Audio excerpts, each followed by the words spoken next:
Hola, buenas tardes y bienvenidos a ECO, un programa para hablar de economía desde una perspectiva diferente, desde un ángulo social. Y hoy, tal y como os anunciábamos en programas anteriores, vamos a hablar del empleo y del desempleo. Y para ello, nuestra compañera Iraida Marcos, miembro de Econonuestra y economista, ha realizado una entrevista al profesor Carlos Prieto, sociólogo de la Universidad Complutense de Madrid. Vamos a ir desgranando esta entrevista a lo largo del programa, pero ahora queremos que veáis un retazo de esta entrevista donde Carlos nos contextualiza la situación a la que nos enfrentamos. Bienvenidos, esto es ECO. Si pensamos entonces el momento actual desde el punto de vista de las condiciones de vida de la gente y por lo tanto de las condiciones laborales de la gente, difícilmente se puede hablar de recuperación. Por dos razones. Primero, porque estamos muy lejos de llegar, no ya a la situación del 2007-2008, la previa, sino incluso a décadas atrás estamos muy lejos de esa situación. Y segundo, porque efectivamente el empleo que se crea es un empleo cada vez más sin poner la palabra precario, precario en el sentido de indecente.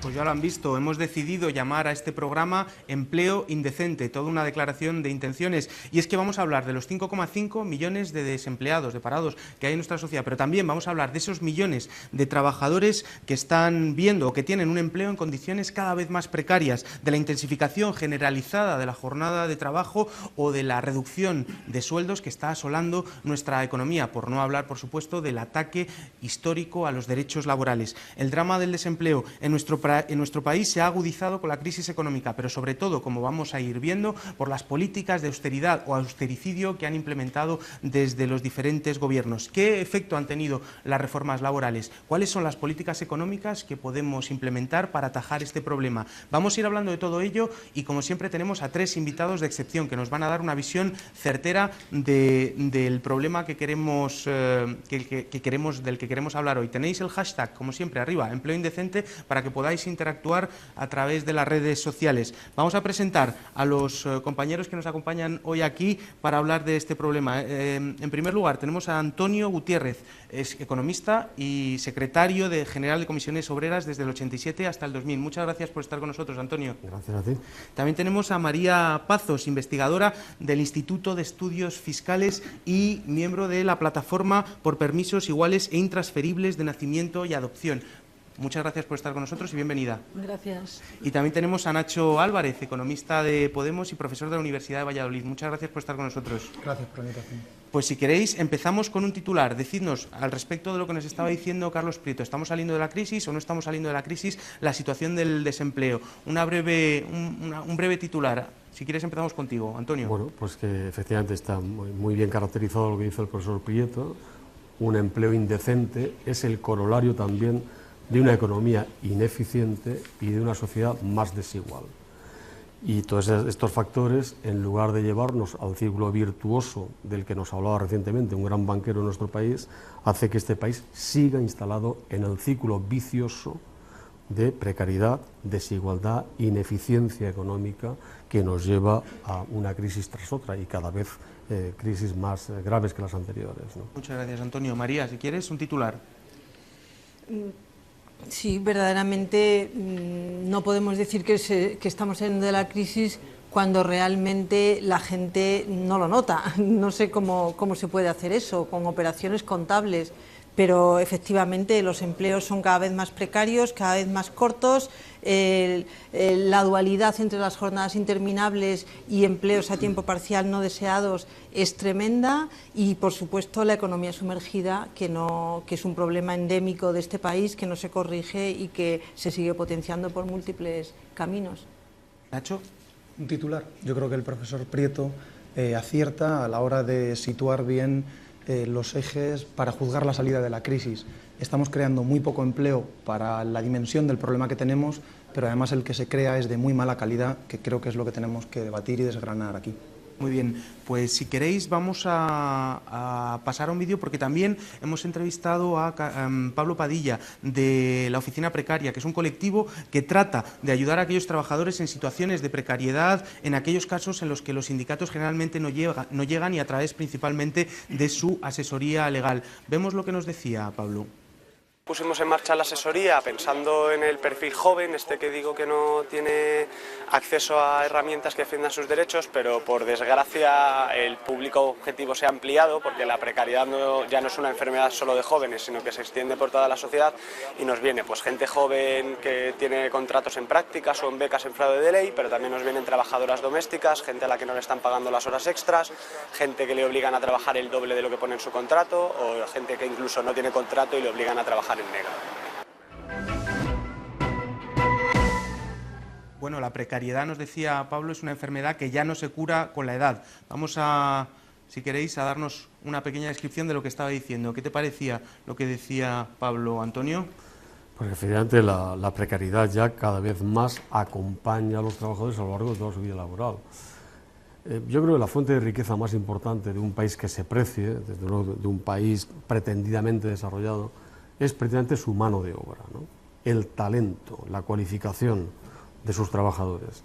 Entonces, esta precarización del empleo supone, en primer lugar, el despilfarro de esa fuente de riqueza fundamental y que se concreta, entre otras cosas, en que la vida laboral de las personas más o menos transcurre de esta manera, ¿no?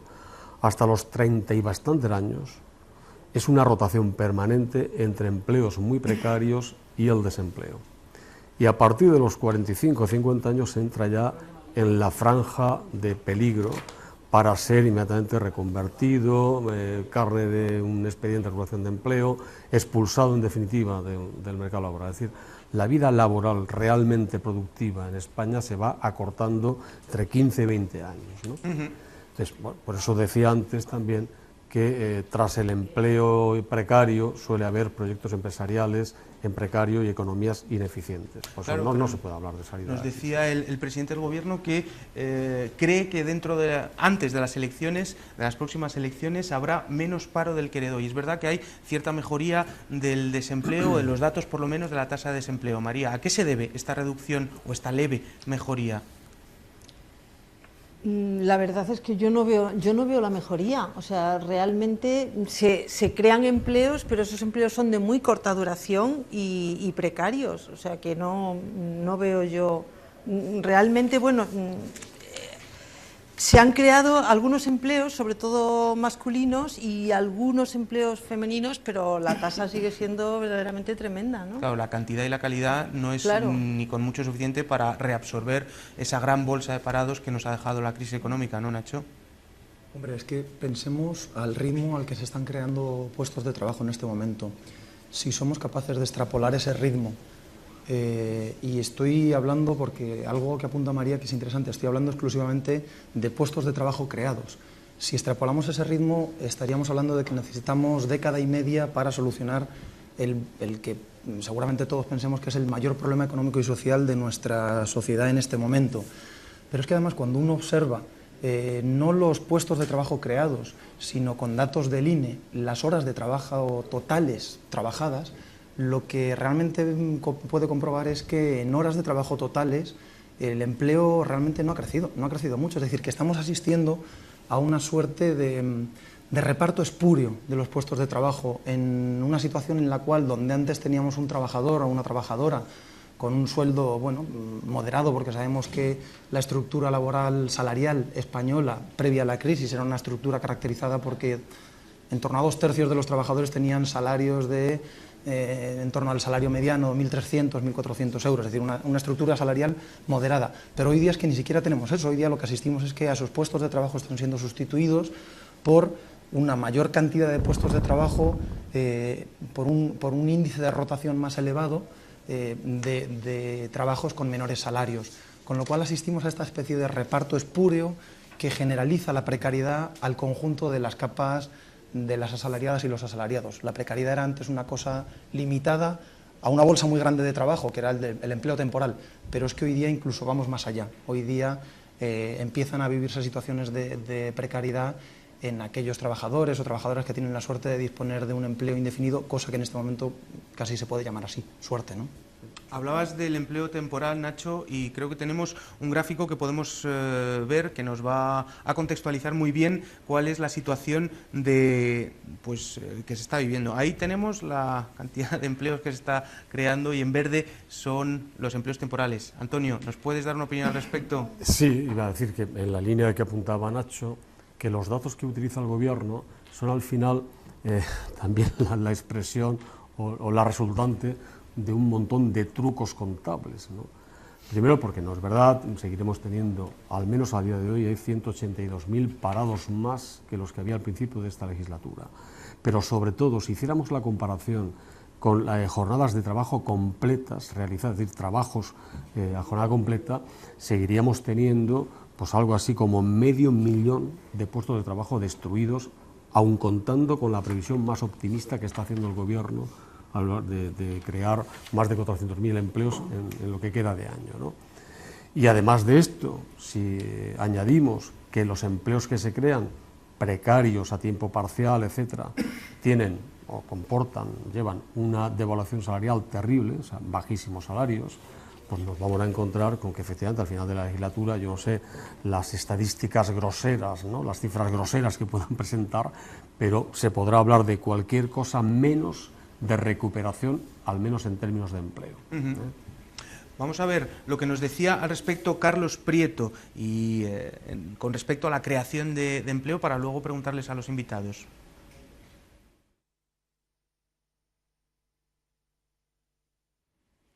Bueno, tenemos un pequeño problema. Vamos a continuar. Lo que nos decía Carlos Prieto básicamente es que, bueno, antes de esta crisis conocimos un periodo de crecimiento del empleo sin precedentes en este país. Contadnos un poquito por qué en España se crea empleo a una tasa tan lenta y sin embargo se destruye a una velocidad inusitada, con una diferencia abismal con respecto a lo que pasa en otros países del entorno. Nacho, si quieres empezamos por ti. Bien, lo primero respecto al periodo de creación de empleo, ¿no? Pensemos que el fuerte periodo de creación de empleo se concentra entre el año 2000, 2007 y obedece fundamentalmente al patrón de nuestro modelo productivo, obedece fundamentalmente a un patrón de crecimiento impulsado por un fuerte endeudamiento que tiene en el motor inmobiliario y en el ladrillo un modelo de crecimiento completamente hipertrofiado, ¿no? Ahora bien, conviene, yo creo, ser conscientes de algunas cuestiones, ¿no? Porque donde se decía que teníamos un mercado muy rígido, que rara vez, que difícilmente podía crear empleo, sin embargo lo que observamos es que el periodo donde se concentra esa fuerte creación de empleo es un periodo donde lo que contamos es eso que los economistas ortodoxos han denominado un patrón rígido institucional, y la realidad es que eso no impidió en ningún momento que se crease una gran cantidad de puestos de trabajo. Es más, si por algo se destruyen tantos puestos de trabajo cuando llega el 2008, 2009 y la crisis, es, entre otras cosas, porque ese marco institucional no era nada rígido. Ya teníamos un mercado enormemente flexible, entre otras cosas porque éramos la economía líder en Europa en términos de temporalidad. 1 de cada 3 trabajadores lo hacía con un contrato temporal y el coste de rescisión de un contrato temporal suele ser 0. Es decir, simplemente no se renueva ese contrato y por eso asistimos en los años 2008 y 2009 a un fortísimo ritmo de destrucción de puestos de trabajo, porque todo ese empleo temporal de mala calidad, de bajos salarios, fue precisamente el que primero sintió el golpe de la crisis y el que hizo que el patrón de destrucción de empleo en nuestra economía se acomodase precisamente al propio patrón de creación de los años antes. Completamente determinado por la burbuja inmobiliaria, es destruido cuando ésta toca su fin, completamente explicado por ese patrón de bajos salarios vinculado a ese modelo de crecimiento, toca a su fin y es fuertemente destruido cuando termina el ciclo inmobiliario. María, si quieres añadir algo al respecto. Sí, estoy de acuerdo con Nacho. Efectivamente, todo ese empleo intensivo en mano de obra, precario también, temporal, sobre todo por el sector de la burbuja inmobiliaria, pues fue lo que hizo el boom de los empleos de los años 2000. Y bien, luego pues todo eso se destruyó. Ahora en la segunda fase de la crisis se han ido destruyendo los empleos en el sector servicios y Y también han aumentado los empleos a tiempo parcial. A mí me gustaría llamar la atención sobre este tipo de empleo que no se ha considerado tradicionalmente empleo precario o no ha sido un empleo donde se ha puesto la atención cuando se ha hablado de la precariedad. Y sin embargo, bueno, tenemos que tener en cuenta que los empleos a tiempo parcial son empleos con salarios a tiempo parcial, con derechos a tiempo parcial. No se ha llamado la atención de eso porque en general han sido femeninos, aunque ahora está creciendo para todo el mundo precisamente con la crisis. Pero tengo aquí, porque, por ejemplo, en esto que preguntabas antes, si se ha creado empleo, pues mucho del empleo que se ha creado en el último trimestre que tenemos de la EPA, del tercero al cuarto trimestre del 2014, ha sido a tiempo parcial. De hecho, ahora mismo hay 200.000 personas más a tiempo parcial, o sea, en un trimestre ha habido 200.000 personas más a tiempo parcial. Ese tiempo parcial no solamente es precario, por esto que he dicho antes, sino que además es indeseado en su mayor parte. Actualmente el 68%, bueno, es femenino, desde luego, o sea, el 74% de los 2.820.000 personas que están a tiempo parcial ahora mismo, el 74% son mujeres, pero tanto en mujeres como hombres, la causa principal es no haber podido encontrar trabajo a jornada completa. Eso le pasa al 61% de las mujeres que trabajan a tiempo parcial y al 68% de los hombres. La segunda causa es el cuidado de niños o adultos enfermos, incapacitados o mayores, que son el 12% de las mujeres a tiempo parcial y solo el 1% de los hombres a tiempo parcial. Bien, en cualquiera de esas dos causas no es un empleo deseado, sino necesario, forzado, obligado, ¿no? Claro. Y creo que es muy importante. Yo, desde luego, una de las cuestiones por las que me ha gustado venir aquí, y agradezco la invitación, es para hacer una llamada de atención a esta forma de precariedad que no se ha considerado y que, además de ser una forma de precariedad, es, lo que diría Antonio, es muy ineficiente. Es muy ineficiente y es fundamental causa de economía sumergida. El empleo a tiempo parcial, esto nos lo cuentan los inspectores y las inspectoras de trabajo, es absolutamente imposible de controlar. O sea, es una causa tremenda de fraude, ¿no? Y muchos más problemas. Vamos a ver si os parece, vamos a recuperar el vídeo, a ver qué nos decía Carlos Prieto al respecto y ahora escuchamos a Antonio Gutiérrez. Ningún país en Europa ni en el mundo llegó a crecer lo que creció España entre el año 94 y 2007.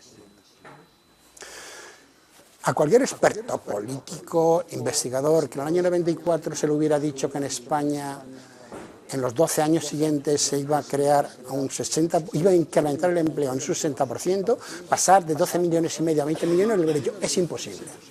Se dieron toda una serie de circunstancias, liberalización financiera que facilitaba los préstamos, facilitación de construir donde se quisiera, porque el motor de todo fue la construcción, obra pública facilitada de cualquier manera, es decir... ¿Eso puede ser una explicación de que en 7 años de crisis que tenemos hayamos pasado de la mínima tasa de paro desempleo histórica en España a la máxima? Es parte de la explicación. Con un tejido productivo el cual sigue teniendo y más peso ha tenido la construcción y el sector servicios turísticos, es muy difícil tener, no que sea imposible, es muy difícil tener empleos fuertes, empleos potentes, empleos bien protegidos. Es también el resultado de políticas públicas. Es decir, que no ha habido políticas industriales, no ha habido políticas de implantación de sistemas de organización del trabajo decentes en las empresas, y es un condicionamiento material muy poderoso. Yo diría que el tercer factor es el que haya relaciones laborales poderosas, es decir, fuertes organizaciones patronales, pero sobre todo fuertes organizaciones sindicales.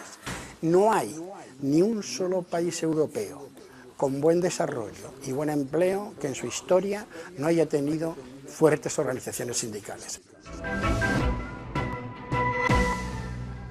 Antonio. Sí, yo quisiera introducir un matiz con respecto a algo que me acaba de decir el profesor Prieto y tú también comentabas antes. En España no se crea empleo más lentamente que en otros países para luego destruirlo bruscamente, no. En España también se crea empleo a borbotones, pero lo hacemos más tarde cuando llegan los ciclos expansivos que lo hacen las economías centrales. Es decir, en España llegamos más tarde que los demás países centrales europeos al crecimiento económico, al ciclo expansivo, y luego en los ciclos recesivos somos los primeros, entonces sí, los primeros en caer en la recesión y los que más bruscamente y más intensamente destruimos empleo. ¿Esto por qué es? Pues por algo que también apuntaba antes Nacho. Miguel de Unamuno, en mala hora, porque se lo podía haber ahorrado, soltó aquella sentencia de que inventen ellos en los albores de la Segunda Revolución Industrial, ¿no? Claro, algunos, los que tenían el dinero, se lo tomaron al pie de la letra. Don Miguel de Unamuno tal vez se podía permitir aquellas licencias filosóficas sin reparar mucho en sus consecuencias prácticas, ¿no? Pero los que han tenido el dinero en España se lo tomaron tan al pie de la letra que si uno estudia una serie tan larga de la economía española como la que abarca todo el siglo XX español, veremos que invariablemente la mayor parte de la inversión y del ahorro ha ido precisamente a este tipo de actividades, al ladrillo, a la tierra, a servicios de poco valor añadido, es decir, actividades muy intensivas en mano de obra, que requieren poca inversión inicial, poco riesgo, pero que reportan grandes beneficios en muy corto espacio de tiempo, ¿no? Es decir, por eso, mientras los demás países industrializados europeos tienen una aportación a su PIB desde la industria alrededor del 20 y tantos hasta el 28-30%, en España nos movíamos en tasas del 14-15%. Ahora con la crisis hemos bajado todavía más. ¿Qué ocurre en los ciclos recesivos? Algunos cínicos que querían defender la enésima reforma laboral decían esto que también refería Nacho, ¿no? Tenemos un mercado de trabajo bulímico, que crea mucho empleo y luego lo devora inmediatamente. No, claro, en una economía como la española, a diferencia, por ejemplo, en Alemania o países industrializados, cuando cae la demanda, se puede ajustar la fabricación de tornillos a la nueva demanda, repartiendo esa carga de trabajo con las cabezas que hay empleadas sin necesidad de despedir muchos. Cuando en un país como en España la actividad fundamental es el ladrillo, si se cierra una obra o se cae un proyecto de construcción, ahí no hay trabajo que repartir entre nadie. Se van los 1000 albañiles, por poner un ejemplo, a la calle, al paro. Si acaso quedan los guardas de seguridad para que no les roben los materiales y la maquinaria durante un corto espacio de tiempo, ¿no? Eso es, ¿no?, la rigidez, la inercia de nuestro modelo productivo durante más de 100 años y no las pretextadas, las recurrentes reformas laborales que no han servido para más competitividad y empleo, sino por el contrario, para mantenernos en un modelo nada competitivo, como debería competir un país europeo. Competir en precios y salarios es algo que en el mundo globalizado lo hace cada minuto una nueva economía que irrumpe en ese mercado, ¿no? Entonces, para eso no hemos tenido más competitividad y no creamos empleo, creamos estos pretextos de empleo. Por cierto, hay una cosa que se hace. Ya Mariano José de Larra, que escribía en una revista que se llamaba Mayo, en 1835 publicó un artículo hablando ya de los pretextos de empleo que proliferaban en la Villa y Corte de Madrid, ¿no? Claro. Y hay una cuestión de la que estáis hablando, es modelo productivo, y la situación que estáis dibujando es un tanto dramática, desde luego nada optimista. ¿Qué parte de esta generación del desempleo podemos achacar a las políticas laborales, es decir, a las reformas laborales, a la crisis como tal o al modelo productivo que estáis hablando? Nacho, si quieres. Sí, yo creo que la crisis del empleo en España obedece a varios factores, ¿no? Algunos han salido, yo estoy totalmente de acuerdo con lo que planteaba Antonio. Obedece, en primer lugar, a la propia crisis y al modelo productivo que teníamos en un primer golpe, ¿no?, que tiene que ver con la temporalidad de nuestro empleo y, por lo tanto, con la facilidad de destruirlo, que tiene que ver con ese factor al que apuntaba Antonio, que es el escaso peso industrial de la economía española y su hipertrofia inmobiliaria. Pensemos que, por ejemplo, la destrucción del empleo en Levante o en el País Vasco no ha tenido nada que ver. Aquellas economías europeas o aquellas regiones españolas que tienen una mayor densidad industrial han soportado la destrucción de empleo mejor, que tiene también que ver con un elemento, ¿no?, vinculado con el modelo productivo, pero del que muchas veces nos olvidamos, que es el peso de las políticas públicas y del estado del bienestar. Aquellas economías en donde las políticas públicas y el estado del bienestar tienen una mayor densidad porque tienen una mayor financiación, son economías, en Europa en general, economías centroeuropeas o las del norte, que han soportado mucho mejor la crisis del empleo con la llegada de la crisis. Pero al margen de estas cuestiones, al margen de de lo que tiene que ver con el modelo productivo y con el primer golpe que supone la crisis trae consigo, y eso cualquier vistazo rápido a la evolución de la destrucción de empleo permite verlo, un segundo golpe, que es el golpe que viene asociado a las políticas de austeridad fiscal, en primer lugar, y en segundo lugar a las políticas de devaluación salarial. Se ha transmitido la idea fácil, pero errónea y falsa, de que la reducción de los salarios, que en término medio está situada en torno al 10-12% en los últimos 3 años, pero que en las decilas inferiores de los trabajadores más pobres llega, nos decía el Banco de España, hasta el 17-18%, se ha transmitido la idea errónea de que reduciendo los salarios íbamos a ser más competitivos y íbamos a salir de la crisis. Y sin embargo lo que hemos visto es que las políticas de devaluación salarial conllevan un segundo golpe sobre el empleo, porque aunque pueden resultar momentáneamente útiles sobre el crecimiento de las exportaciones, ojo, y esto habría que entrar mucho más en detalle, porque en general la competitividad de las economías europeas tiene poco que ver con sus salarios, tiene mucho que ver con la calidad de las gamas, con la I+D+I. En cualquier caso, eso supone en torno al 20% del Producto Interior Bruto de las economías europeas, y es el peso de la demanda interna la que fundamentalmente explica el crecimiento económico y la que se ha visto golpeada duramente por las políticas de recortes salariales, y eso explica el crecimiento junto con la austeridad de la destrucción de empleo. Vamos a ver, precisamente porque nos comentaba Pablo Padilla cuál ha sido la política del Gobierno para generar empleo. Ahora enseguida continuamos contigo, María. Vamos a ver qué nos decía Pablo de la oficina precaria. A día de hoy el 90% de los contratos que se firmaron el año pasado eran contratos temporales, pese a que nuestra legislación dice que es el contrato indefinido el que tiene que marcar la pauta de la normalidad. En 2005, cuando se decía que España iba bien, los jóvenes ya vivíamos una situación de precariedad y temporalidad, pero digamos que se curaba con la edad. Todo el mundo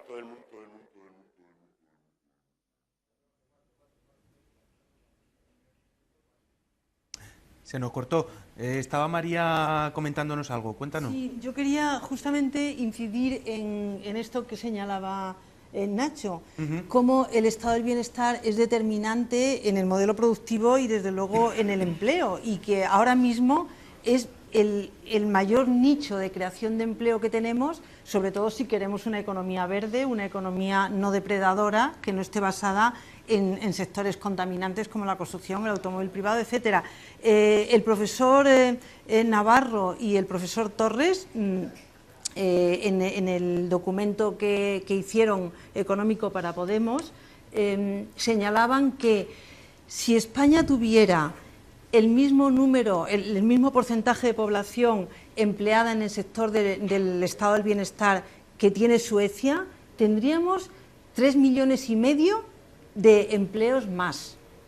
3,5 millones es bastante, y no solamente es ese el tema. O sea, no solamente es que tendríamos 3,5 millones más, sino que esos empleos serían dignos. En cambio, con el modelo que tenemos ahora mismo, lo que tenemos son muchos empleos precarios, por ejemplo, lo que se ha señalado aquí de las empleadas de hogar, que son precarias, que no están cubiertas por el Estatuto de los Trabajadores, aunque estén declaradas, y luego a eso añadimos todas las que ni siquiera están declaradas. Tenemos también, no se considera empleo, pero las mujeres que cobran una paguita por la ley de dependencia de 200 o 300 euros por cuidar 24 horas al día durante 365 días al año, eso no es empleo, eso es esclavismo por parte del Estado. Claro. Y así muchas otras consecuencias negativas de esta organización de los cuidados, que es verdaderamente obsoleta y verdaderamente ineficiente, injusta y absolutamente creadora de empleo precario, ¿no? Y se está cambiando toda la realidad social en la cual nos enfrentamos en nuestras relaciones laborales. Entre otras cosas, antes tener un trabajo significaba acceder, en cierto momento nos decía Pablo, a un nivel de vida concreto, pero ahora mismo tener trabajo ya no significa estar fuera de la pobreza, ¿no, Antonio? Está apareciendo el fenómeno de los trabajadores pobres de una manera generalizada. Eso además, porque no obstante, yo sobre este asunto que aparecía muchas veces, yo me acuerdo que gobiernos de distinto signo se creían y defendían con la fe de los conversos la misma mentira, ¿no? Cuando decía, la principal política social es el empleo. No es verdad. El empleo es un factor de producción en toda tierra de garbanzos, ¿verdad? Es mentira si alguien nos dice que crea empleo por su sensibilidad social o por altruismo, no es verdad. El empleo o es productivo, ¿no?, o no se crea. No, esto servía de coartada precisamente para tener políticas públicas, políticas sociales públicas muy endebles, con grandes agujeros en sus redes de protección social, ¿no?, para decir, bueno, ya está el empleo, ¿no?, y creamos mucho empleo. Pero claro, el empleo ya era precario, porque una cosa que no hemos comentado antes es que, no obstante el crecimiento del empleo en los momentos del ciclo expansivo, España sí creaba más empleo que otros países europeos, pero nunca dejó de ser el país europeo que mantenía la tasa de paro más elevada de toda la Unión Europea. Se daban las dos cosas, ¿no?, que puede parecer una contradicción. No, pues era así. Era ese empleo precario, con una población activa que en ese momento se incrementa, y ese modelo productivo no era capaz de absorber al paro que ya traíamos de atrás, de etapas recesivas anteriores, y de atender también a quienes se incorporaban de nuevo a la población activa, ¿no? Si además de esto se añade ahora, con la última reforma laboral, una mayor precarización de la que ya hemos tenido siempre, pues efectivamente, por fin se ha demostrado que en España también el empleo, pone en evidencia aquella mentira, el empleo, lejos de ser un factor de socialización, puede ser, y está siendo de hecho, un factor también de marginación, casi de exclusión social, ¿no?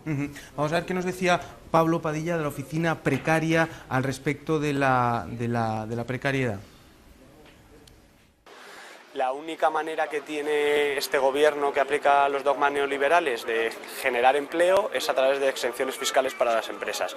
De esta manera, las empresas, con esta estrategia en concreto, una empresa va a ser bonificada por contratar a un joven menor de 25 años que lleve un mes sin haber encontrado un empleo o haber dejado de estudiar, y se supone que el empleo tiene que ser indefinido. Sin embargo, existe la posibilidad de que una empresa se beneficie de estas bonificaciones y 6 meses después despida a esta persona joven por alegando causas económicas y vuelva a contratar a uno más. Muy bien, nos estaba comentando la política económica que tiene el gobierno para crear empleo a través exclusivamente de las exenciones fiscales. ¿Se puede reducir la bolsa de 3 millones de desempleados, de 5 millones de desempleados a través de las exenciones fiscales, María? Yo creo que no. Y de hecho, estas tarifas planas que se han puesto de 100 euros, yo creo que va a ser una catástrofe para el empleo, para la estructura del empleo, porque distorsiona muchísimo. O sea, está haciendo que se contrate nuevos empleos más precarios que los anteriores y que se pueda despedir a otras personas, ¿no? Yo creo que esto no debería, vamos, es una de las medidas que yo no puedo comprender cómo se ha atrevido el gobierno a poner en pie. Nacho.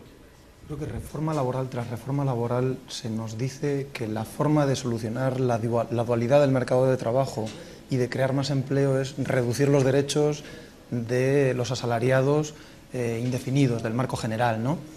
Y sin embargo lo que observamos es que a medida que pasan los años, ni las exenciones fiscales ni esas reducciones de derechos cumplen el papel que debieran cumplir o que se supone que tendrían que cumplir, por varias razones, pero hay una que es evidente. Si no desincentivas, si no incrementas sustancialmente y regulas la causalidad en primer lugar y el coste de la contratación temporal, lógicamente se seguirá haciendo un uso abusivo de dicha contratación como se hace en este momento, con lo cual simplemente consigues una reducción generalizada de derechos para buena parte de la población, pero no solucionar los problemas de dualidad del mercado de trabajo, de excesiva precariedad, de excesiva temporalidad, y en cualquier caso tampoco fomentas la creación de empleo, porque esta depende de cuestiones bastante distintas, que algunas que apuntaba Antonio, y yo estoy completamente de acuerdo, la inversión empresarial.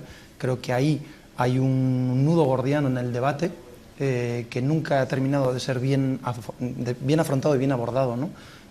Alguna suerte de regulación sobre este tema habrá que plantear en algún momento si queremos ser capaces de tener un tejido industrial digno de la media europea, y por lo tanto yo creo que a ese debate tendremos que entrarle en algún momento. Claro, sí, Antonio. La falacia más contumaz y recurrente que se viene aplicando en las normas laborales en España, que yo recuerde desde el inicio de la democracia. Ya los gobiernos de la OCDE de manera muy tímida todavía, empezaron estas políticas de subvencionar, bien por reducción de las cotizaciones sociales, otras veces por ayudas directas, y no digamos ya la cosa, en fin, la experiencia más llamativa de todas, que algunos recordarán, fue el mal llamado Plan de Empleo Juvenil de Felipe González, fue uno de los detonantes de la huelga del 14 de diciembre de 1988, porque en lugar de fomentar el empleo ni juvenil ni de ninguna especie, lo que se hacía y se hace con estas políticas es incentivar el llamado efecto sustitución, es decir, despedir a trabajadores más estables para contratar a otros en condiciones precarias y encima subvencionados con dinero público, por la vía fiscal, por la vía de las cotizaciones sociales, por diversas vías, porque en eso sí han sido imaginativos, no en salir del error, no en su contumacia de hacer siempre lo mismo, ¿no? Subvencionar al empresario con el pretexto de que así va a crear empleo, no. Las empresas crean empleo, insisto, si tienen cartera de pedidos, una producción que vender, unas cuotas de mercado a nivel nacional o internacional, etcétera, si ese empleo es productivo. Si lo que se hace es incentivarlo con estas falsas políticas, ¿no? Que además nos cuesta a todos porque sale del erario público, y si lo que se hace es destruir un empleo más estable para coyunturalmente contratar a otros trabajadores en precario que efectivamente muy pronto irán de nuevo a rotar en el desempleo, ¿no? ¿Y qué te parece lo de los incentivos al tiempo parcial? Porque eso es tremendo. Yo no digo que la gente no trabaje a tiempo parcial, quien quiera que trabaje, peor. Pero eso, los incentivos que ha habido tradicionalmente y que se acumulan y se multiplican, eso es tremendo porque es incentivar directamente un trabajo precario, un trabajo que no tiene sentido. Sin embargo, los sindicatos no se han ocupado mucho de este tipo de precariedad, ¿verdad?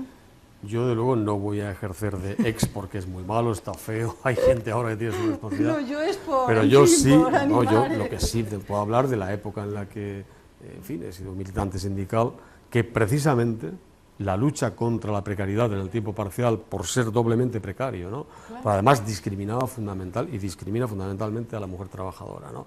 Nos llevó a hacer un grandísimo acuerdo en diciembre del 98 exactamente, que por primera vez en España construimos un contrato a tiempo parcial similar al que se daba, por ejemplo, en Holanda, que ya no discriminaba por sexos, que no era obligatorio, que iba consolidando las llamadas horas estructurales para que aquel contrato a tiempo parcial, en lugar de ser cada vez más precario, se acercase cada vez más a la estabilidad. Es verdad que duró muy poco, ¿no? Porque inmediatamente que obtuvo mayoría absoluta el Partido Popular en el año 2000, se lo cargaron miserablemente. Pero el contrato a tiempo parcial en Holanda es precario, o sea, es un empleo muy parcial que no da para vivir. Como todo, también en Holanda las cosas han evolucionado a peor en el ordenamiento laboral. Es que no puede ser de otra manera. Si trabajas 2 días a la semana, no tienes un salario que llega al salario mínimo. Incluso conseguimos en aquella ocasión, yo recuerdo, que a efectos de cotizaciones sociales, de vengar derechos en el futuro, ¿no? Tanto en prestaciones sociales del desempleo como el día de mañana en la pensión de jubilación, se consiguió también un nuevo ratio para que estos trabajadores o trabajadoras pudieran tener una mayor aportación, ¿no? En lugar de considerarles como se consideraba por hora trabajada, hora cotizada, en lugar de jornadas completas, se iba aumentando la proporción, ¿no? Pero, repito, lamentablemente, eso que conseguimos en diciembre del 98, pues se lo cargaron muy poco después. Claro, y es que los límites de la exclusión se están ampliando y la generación de trabajadores pobres, como nos decía Carlos Prieto en el siguiente vídeo. ¿Hay alguna forma de garantizar desde la política, estamos hablando, que el empleo que se cree suponga la salida de la pobreza de la población asalariada, que al final es la mayoría de la población? En el modelo que veníamos teniendo hasta los años 80, era inconcebible que alguien con un trabajo pudiera ser pobre. Si era pobre es que porque estaba fuera, porque era un excluido. En la sociedad actual, en nuestra sociedad, en nuestra España de los años 2000, uno puede perfectamente tener un trabajo y ser pobre y casi un excluido social. ¿Eso qué quiere decir? Que hemos cambiado radicalmente el significado de el trabajo. Si queremos que el trabajo sea una actividad central y estructuradora de la vida de la sociedad, tiene que ser decente. Pero no simplemente para que la gente tenga un empleo, sino para que la sociedad entera pueda mantenerse coherentemente de un modo decente. Exacto. ¿Entiendes? O sea, que sí que se puede. Sí se puede. Muchas gracias. Vale.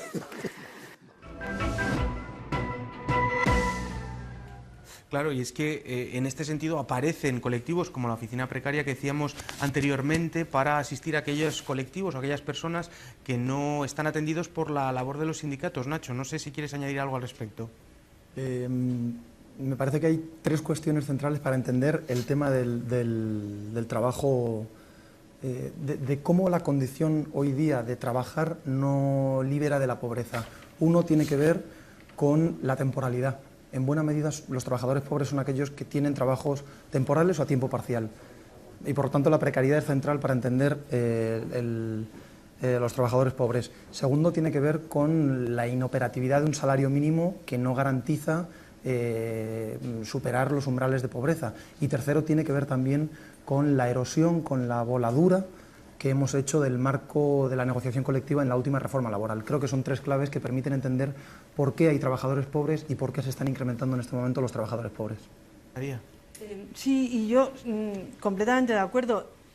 Y estoy un poco, tengo que matizar, con perdón, lo que dice Carlos Prieto, porque esto ya pasaba antes, o sea, ya antes de la crisis. Y de verdad, Antonio, o sea, es que una persona a tiempo parcial es una trabajadora pobre o un trabajador pobre. Porque, a ver, si el salario mínimo son 660 y tanto euros al mes, un salario mínimo al 50% son 300 y pico euros al mes. Eso es pobre. O sea, una persona que percibe eso es pobre. Y eso pasa en Holanda con todas las trabajadoras, que encima están a menos de un 50% la mayoría, y hay que tener en cuenta que son ya, precisamente por las políticas de fomento del empleo a tiempo parcial, son más de un 75% las mujeres holandesas que trabajan están a tiempo parcial, más de un 75% de las mujeres empleadas. Esas son todas trabajadoras pobres, o sea, por eso esto pasaba ya antes de la crisis. Lo que pasa es que en nuestro país es verdad que no se ha desarrollado tanto como en Holanda el tiempo parcial, pero desde luego yo creo que habría que eliminar todos los incentivos que ahora existen, porque es el incentivo al trabajo pobre y precario. Mientras Antonio nos responde, vamos a ir viendo un gráfico, porque hay un dato de trabajadores pobres que yo creo que es necesario que vea los espectadores. Sigue, Antonio, cuéntanos. Faltaría más, yo no voy a polemizar, estoy totalmente de acuerdo contigo. El contrato a tiempo parcial, en general, en su inmensísima mayoría, pues marca condiciones de trabajo bastante precarias, ¿no? Y sueldo, yo lo que te estaba diciendo es que, no obstante, aquellas personas que quieren, que voluntariamente desean, porque los hay un segmento muy importante, ¿no?, en los países avanzados, de personas que quieren compatibilizarlo con otras actividades, otros proyectos de vida, y quieren trabajar a tiempo parcial. Hasta los años 90, los contratos a tiempo parcial que había en los países centrales europeos eran bastante dignos, de luego en comparación con los nuestros, que eran el sumum de la precariedad, eran bastante más dignos, ¿no? Que la evolución ha sido a peor, ya te lo he dicho antes, ¿no? No se trata de que edulcoremos el contrato a tiempo parcial, sino que dignifiquemos de verdad y aseguremos condiciones dignas a las personas que, no obstante, voluntariamente quieran hacerlo, porque las hay, no podemos negar, ¿no?, que hay personas que quieren trabajar a tiempo ¿Pero parcial. qué significa, ¿no?, voluntario? Ese porcentaje... Significa estrictamente esto, María, ese porcentaje que no tiene otro remedio, de los porque contratos tiene... a tiempo parcial, no, claro, impuestos, claro, no hablemos que los son dos la al mismo inmensa tiempo. mayoría. A ver, Por no, favor, es la que inmensa lo de mayoría, qué significa claro. voluntario me parece que es muy importante, porque todas esas personas que están a tiempo parcial porque tienen un dependiente en casa que cuidar, ¿eso lo llamamos voluntario? Yo no creo que sea voluntario. No, claro que no, yo pero... creo que es obligado, o sea, que no tienen otro remedio y por eso tienen que trabajar a tiempo parcial. Claro. Y una persona que, por lo que sea, ¿no?, tiene otras formas de vida, pero quiere seguir trabajando. Eso es otra cosa, pero claro, eso no hace eso falta es un caso incentivarlo. voluntario. Eso no hace falta incentivarlo. No, yo repito que O sea... incentivar la contratación de ninguna especie. Vale. Vuelvo a repetir que el empleo es un factor de producción. Es mentira, miente todo aquel que diga que crea empleo por altruismo o por, en fin, sensibilidad social. No es verdad. Si el empleo no aporta una plusvalía a quien lo crea y es productivo, no se crea, no es verdad. Por tanto, yo incentivar siempre he considerado es una engañifa. incentivar los contratos, sean incluso los que hemos tenido experiencias que han estado años, que yo me acuerdo, llegaban a incentivar los contratos pretendidamente indefinidos con 1,5 millones de pesetas en aquella época, ¿no? Como echa la ley, echa la trampa, ahora han tenido el descaro en la última reforma laboral incluso de permitir dar manga ancha al efecto sustitución, a utilizar los incentivos y no exigirles como condición inexorable el que no puedan despedir a trabajadores durante un periodo, ¿no? Antes se prohibía, teóricamente se prohibía, ¿y qué se hacía? Pues a pesar de las prohibiciones se buscaban las mañas para, no obstante, despedir trabajadores fijos o estables y utilizar las subvenciones y contratar a nuevos trabajadores en condiciones precarias. O sea, que Nacho, el despido siempre ha sido permitido, ha sido muy fácil, lo que pasa es que había que pagar por él, pero últimamente lo que está ocurriendo es que ya no se tiene que pagar para despedir a los trabajadores, ¿no? Bueno, se tiene que pagar menos. De todas formas, conviene clarificar, porque, repito, antes lo he planteado y yo creo que conviene tenerlo en cuenta, ¿no? Se dice sistemáticamente que la economía española es una economía en donde el marco institucional es un marco comparativamente más rígido que en otras economías, y esto no es cierto. No es cierto por varias razones, entre otras porque somos una economía en la que ha existido una bolsa de trabajo temporal previa a la crisis del 33% en los momentos más álgidos, pues con posterioridad se ha reducido por la propia destrucción de los empleos temporales, pero en cualquier caso estos empleos tienen un coste de despido muy barato, que en muchas ocasiones además no llega ni siquiera a ejecutarse porque el coste de despido es la no renovación. Pero es que además cuando vamos al resto de la contratación, a la contratación indefinida, lo que hemos visto es que ha sufrido una reducción sustancial, desde los 45 días hasta los 22 días. ¿Qué efecto tiene en la economía el hecho de que se pueda despedir fácilmente o mucho más fácilmente? ¿Esto genera incentivos a contratar o, por el contrario, vulnerabiliza y hace más sensible cíclicamente a la economía? Yo creo que podemos distinguir dos efectos.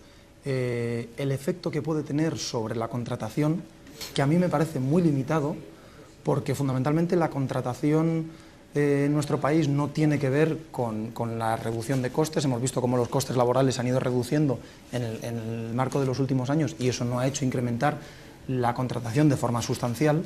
La contratación fundamentalmente responde y depende de la demanda de los a la que se vean en un momento dado sometidos los empresarios, y por lo tanto ese efecto a mí me parece limitado, pero sí que creo que hay un segundo efecto que tiene que ver con las consecuencias macroeconómicas y sociales.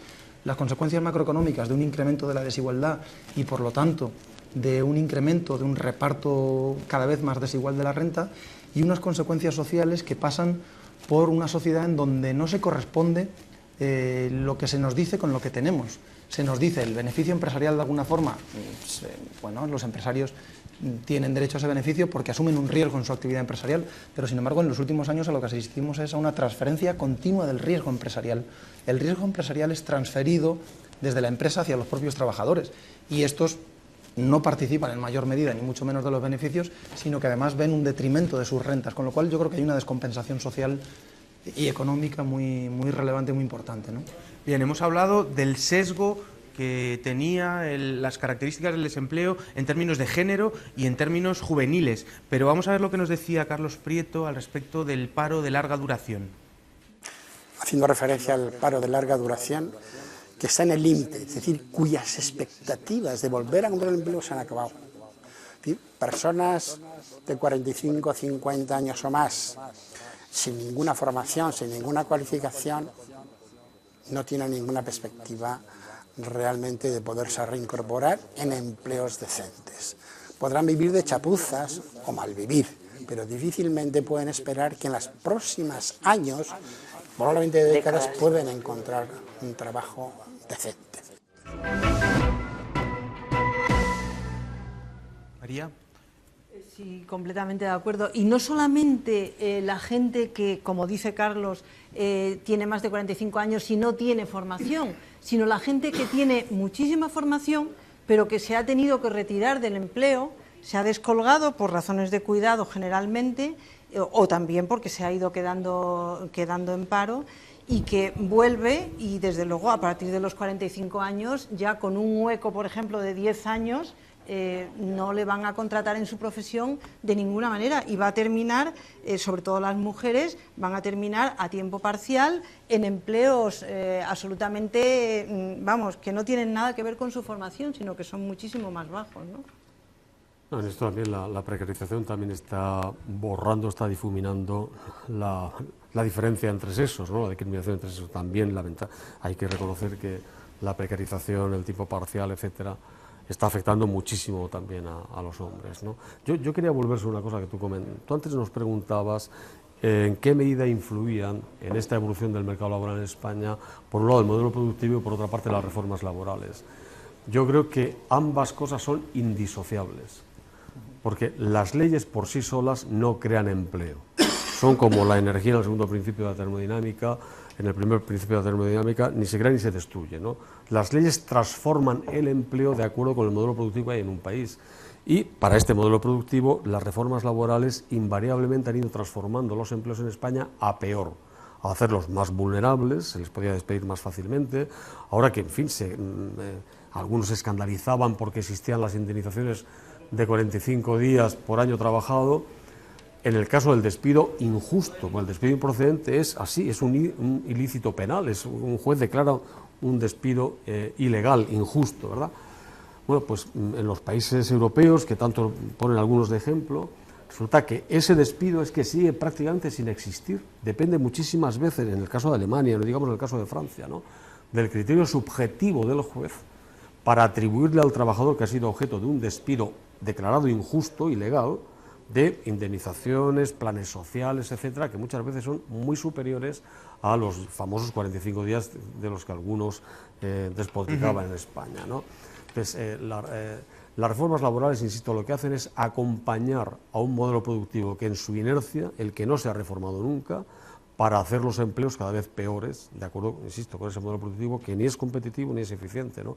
En estos días hemos visto con los datos de la última población activa que el gobierno y sus entornos celebraban que por fin España estaba creando más empleo con una menor tasa de crecimiento de la economía, ¿no?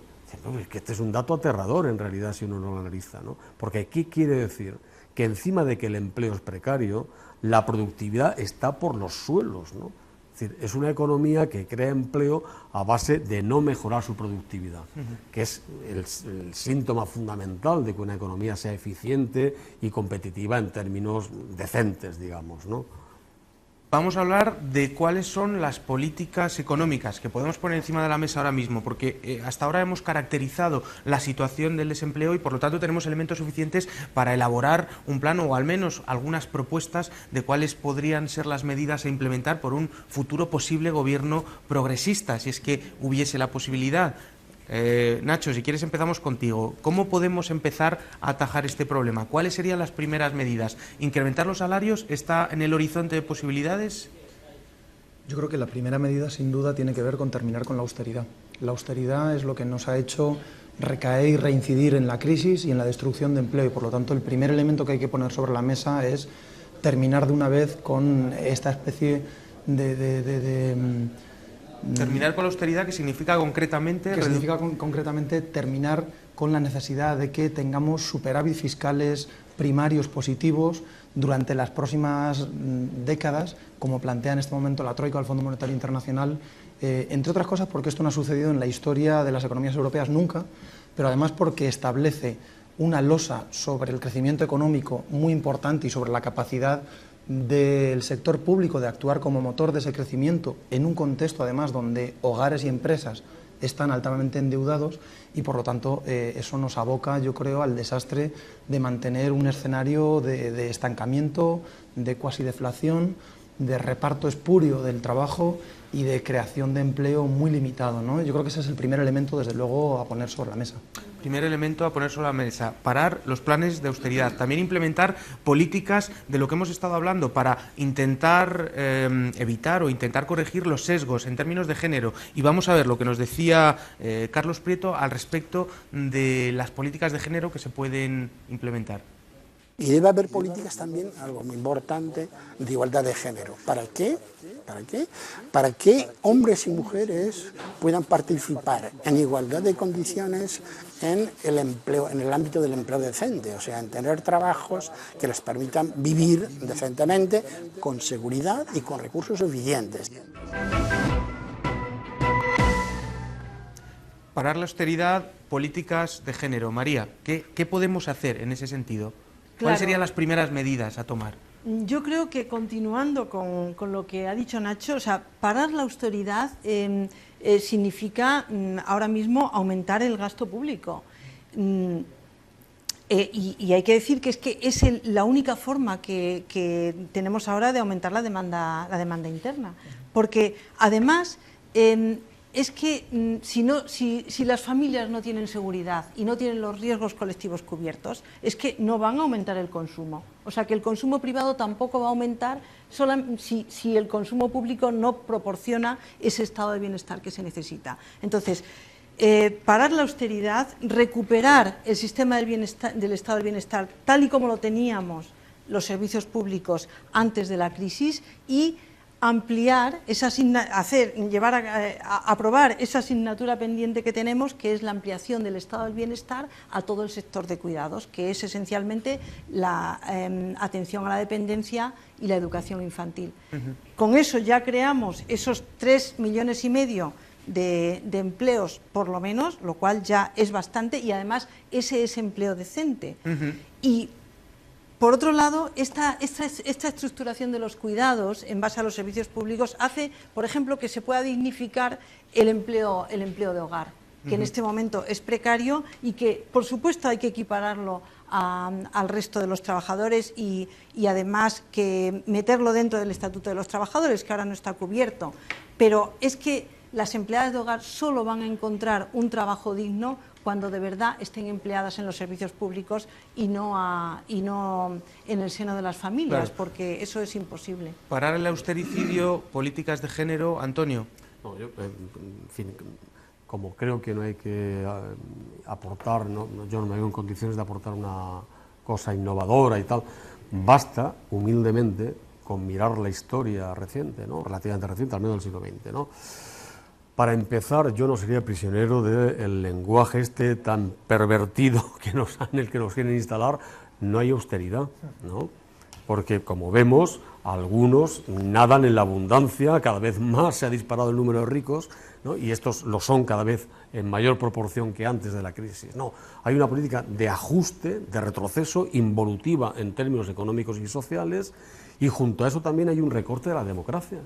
Es que estas políticas de imposición de recortes no se pueden hacer, no se pueden aplicar si no es recortando derechos, lo que estamos viendo en las reformas laborales, lo de la ley Mordaza que se ha tramitado por el gobierno del PP, todo esto forma parte del mismo paquete, ¿no? Menos gasto social, menos prestaciones sociales, menos estado del bienestar, si queremos decirlo así, y también menos libertad y menos democracia. ¿Qué es lo que hay que volver? Pues algo que está experimentado, no hay que discutir mucho teóricamente, ¿no? El New Deal de la administración demócrata presidida por Roosevelt en el año 33, ¿qué hizo? Combinar justo lo contrario. Más inversión, más gasto, es verdad, pero también más democracia. Empezaron por aumentar los salarios y donde Ford tenía que pagaba $7 a la semana por jornadas diarias de 12 horas, tuvo que pasar a pagar $5 diarios por jornadas de 8 horas. Se hizo la primera ley de convenios colectivos, no se desarrolló la negociación colectiva, como bien ha denunciado antes Nacho, que ha hecho el gobierno del PP, ¿no? Se hicieron las primeras leyes de pensiones, de prohibir el trabajo infantil, etcétera. Es decir, se democratizó más, ¿no? La sociedad, se aumentaron los derechos y ese nuevo reparto que supuso el New Deal, ¿qué hizo? Bueno, pues mejorar la inversión pública, mejorar la demanda y asegurar ese mejor reparto con nuevos derechos, con más democracia, ¿no? Claro, ¿Qué es lo que tal vez para eso sí. Vamos a ver un vídeo que nos decía Carlos Padilla al respecto y enseguida continuamos. Otra opinión más. de Oficina Precaria. Desde la Oficina Precaria sacamos todos los 8 de marzo una campaña que dice que mujer es igual a precariedad al cuadrado. Nuestros datos, o sea, viene más o menos el mismo número de hombres y mujeres, pero sabemos que la condición de mujer en el mercado laboral está doblemente precarizada por todas las exigencias de más que hay en el mercado laboral y todo un trabajo invisibilizado que es el tema de los cuidados y de la reproducción de la vida, que rara vez se incluye en los planes de empleo o en las políticas de empleo. María, te he cortado, pero es que me parecía interesante poner este vídeo. Continúa. Sí, yo quería decir también que me parece muy importante la jornada de 35 horas ahora mismo. El reparto del empleo es fundamental. O sea, lo que no podemos tener es esa dualidad entre las jornadas interminables y encima con cómputo anual, que yo creo que eso fue una batalla sindical que se perdió en este país hace mucho tiempo, lo de que se pasó al cómputo anual, y luego otra gente precaria. Claro. Sí, entonces yo creo que el reparto del empleo, las 35 horas semanales con cómputo semanal es absolutamente fundamental en este país ahora mismo. Reparto de empleo, perfecto. Pues si queréis, lo que vamos a hacer es que nos deis una última opinión final para terminar, un breve titular acerca de lo que hemos estado hablando y cómo queréis terminar vuestra intervención. Antonio, empezamos por ti. Pues sí. Breve. Pues muy breve. Como yo creo que la desigualdad no es solo consecuencia de las crisis, sino que está en el origen de todas las crisis que ha tenido el capitalismo, desde aquella tulipamanía de 1620 en Holanda, no estamos saliendo de la crisis. La desigualdad creciente, pese a las cifras oficiales y el crecimiento nominal del PIB, la desigualdad creciente lo que anuncia es una nueva crisis, no la superación de la crisis. Se está gestando una nueva crisis en este océano de desigualdad que están creando estas mal llamadas políticas de austeridad. Muy bien. María, brevemente. Pues salir de la crisis con un cambio de modelo productivo, reparto del empleo, reestructuración de los cuidados, trabajo decente para todas las personas, estatuto de los trabajadores para todos los empleos y muchas más medidas que tenemos que discutir. Muchas gracias. Nacho. Sí, yo creo que el desempleo y el empleo de mala calidad, pero el desempleo debería ser el frontispicio que guíe en este momento toda política económica. Por lo tanto, no podremos decir que hemos salido de la crisis mientras tengamos la cantidad de millones de desempleados que en este momento tenemos. Me parece que ese tiene que ser el referente con el que se juzguen los éxitos, los aciertos y los desaciertos de las distintas administraciones y de los distintos gobiernos y de su propuesta de política económica. Y por lo tanto, utilizando ese rasero, me parece que necesitamos un cambio de la política económica urgente. Muchísimas gracias. Bueno, yo creo que hemos dado una panorámica bastante completa. Gracias a los tres invitados por haber estado con nosotros, Antonio, María, Nacho, un verdadero lujo. Hemos podido surcar el problema que queríamos al principio, como os comentábamos, y hemos llegado al final del programa. Si ha habido una cosa que nos ha quedado clara de la conversación, es que sin resolver el problema del desempleo, pero sobre todo del empleo indecente, como estábamos hablando y como dice el título del programa, no podemos hablar, o nadie puede hablar, de salida de la crisis. Os queremos agradecer que estéis ahí, que compartáis este programa. Recordad, aquellas personas que no han podido verlo, recordad, se lo pueden verlo en la televisión o en la página web de Público. Y nada más, como siempre, queríamos recomendaros un par de libros, como hacemos siempre al final de los programas. El primero de ellos es del colectivo ¿Qué hacemos? ¿Qué hacemos con el paro? Está escrito por uno de nuestros contertulios, por Nacho Álvarez, junto con otros 4 coordinadores. Es una colección que nos da una visión perfecta del problema que está tratando, en este caso, el paro. Y también queríamos hablaros de otro de los libros de María Pazos Morán, también de nuestra contertulia, Desiguales por ley, las políticas públicas contra la igualdad de género, de la edición Catarata, imprescindible para poder comprender y para poder pues imaginarnos escenarios de salida de la crisis. Así que nada más, muchas gracias. Queremos avisaros, eso sí, que ECO va a cambiar su programación, va a cambiar el día, vamos a volver los lunes, vamos a cambiar de los martes al lunes, así que dentro de 2 semanas, el lunes, querremos hablar a las 8:30 de uno de los grandes problemas que nos amenaza, del tratado tratado de libre comercio que se está firmando secretamente, por lo tanto, de manera antidemocrática, detrás, a espaldas de los ciudadanos, entre los gobiernos norteamericanos y la Unión Europea. Queremos saber qué hay detrás de ese pacto. Por eso os convocamos el lunes 23 de febrero a las 8:30. No os lo perdáis. Y como siempre, muchísimas gracias por estar con nosotros. Hasta la próxima.